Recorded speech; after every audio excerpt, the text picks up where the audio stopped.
P Anwar കോൺഗ്രസിലേക്ക്. ഡൽഹിയിൽ കോൺഗ്രസ് ദേശീയ നേതൃത്വവുമായി അൻവർ ചർച്ച നടത്തിയെന്നാണ് വിവരം. കെ.സി. വേണുഗോപാലുമായും അൻവർ കൂടിക്കാഴ്ച നടത്തി. KPCC president K. സുധാകരനുമായി അടുപ്പമുണ്ട് അൻവറിന്. കോൺഗ്രസ് പ്രവേശനത്തിന് കെ. സുധാകരൻ്റെ പിന്തുണയുണ്ടെന്നാണ് സൂചന. നേരത്തെ സുധാകരനുമായും ചെന്നിത്തലയുമായും അൻവർ കൂടിക്കാഴ്ച നടത്തിയതായി റിപ്പോർട്ടുകൾ വന്നിരുന്നു. എന്നാൽ കോൺഗ്രസിൽ കടന്നുകൂടുക അൻവറിന് എളുപ്പമാകില്ലെന്നാണ് സൂചന. പ്രതിപക്ഷ നേതാവ് വി. ഡി. സതീശനും മറ്റു ചില നേതാക്കളും അൻവർ കോൺഗ്രസിലേക്ക് വരുന്നതിനോട് താൽപ്പര്യക്കുറവുണ്ട്. അൻവറിൻ്റെ കോൺഗ്രസിലേക്കുള്ള വരവിനെ എതിർക്കുന്ന സമീപനമാണ് പ്രതിപക്ഷ നേതാവ് സ്വീകരിക്കുന്നത്. നിയമസഭയിലടക്കം അൻവർ വി. ഡി. സതീശനെതിരെ നിരവധി ആരോപണങ്ങളും ഉന്നയിച്ചിരുന്നു.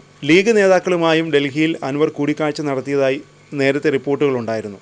എന്നാൽ അൻവർ UDFിലേക്ക് വരുന്നതിനോട് ലീഗിന് അനുകൂല സമീപനമില്ലെന്നാണ് വിവരം.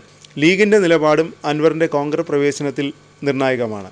ഉപതെരഞ്ഞെടുപ്പിൽ ചേലക്കരയിൽ സ്ഥാനാർത്ഥിയെ നിർത്തിയ അൻവർ പാലക്കാടും വയനാടും UDFിനെ പിന്തുണച്ചിരുന്നു. നിയമസഭാ തെരഞ്ഞെടുപ്പിന് മുമ്പ് തന്നെ തൻ്റെ പഴയ പാർട്ടിയിലേക്ക് ചേക്കേറാൻ അൻവർ നീക്കം തുടങ്ങിയിരുന്നു. KPCC അധ്യക്ഷൻ കെ. സുധാകരൻ്റെ പിന്തുണയോടെയാണ് അൻവറിൻ്റെ നീക്കം എന്നാണ് വിവരം. CPM ബന്ധം ഉപേക്ഷിച്ച ശേഷം DMKയിൽ ചേക്കേറാനായിരുന്നു അൻവറിൻ്റെ ആദ്യ നീക്കം. എന്നാൽ അൻവറിനെ DMK തള്ളിയതോടെ തൃണമൂൽ കോൺഗ്രസുമായും SP-യുമായും ചർച്ച നടത്തിയിരുന്നു. പിന്നാലെയാണ് കോൺഗ്രസിൽ കയറിപ്പറ്റാനുള്ള ശ്രമം തുടങ്ങിയത്. നിയമസഭാ ഉപതെരഞ്ഞെടുപ്പിൽ ചേലക്കര മണ്ഡലത്തിലെ UDF സ്ഥാനാർത്ഥി രമ്യ ഹരിദാസിനെ പിൻവലിക്കണമെന്ന് PV അൻവർ ആവശ്യപ്പെട്ടിരുന്നു.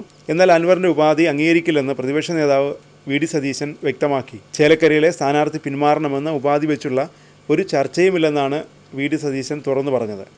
ഇതോടെയാണ് അൻവർ DMK സ്ഥാനാർത്ഥിയെ ചേലക്കരയിൽ നിർത്തിയത്. ഉപതെരഞ്ഞെടുപ്പിൽ പാലക്കാട്ടെയും ചേലക്കരയിലെയും അൻവറിൻ്റെ സ്ഥാനാർത്ഥികളെ പിൻവലിക്കണമെന്ന് UDF അഭ്യർത്ഥിച്ചിരുന്നു. ചേലക്കരയിലെ UDF സ്ഥാനാർത്ഥിയെ പിൻവലിച്ചാൽ പാലക്കാട്ട് തൻ്റെ സ്ഥാനാർത്ഥിയെ പിൻവലിക്കാമെന്നാണ് അൻവർ മറുപടി നൽകിയത്.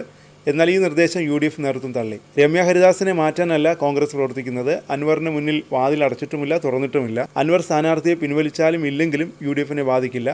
അൻവർ ഞങ്ങളുടെ കൂട്ടത്തിലുള്ള ആളല്ല, LDFിലുണ്ടായിരുന്ന ആളാണെന്നാണ് വി. ഡി. സതീശൻ അന്ന് പറഞ്ഞത്.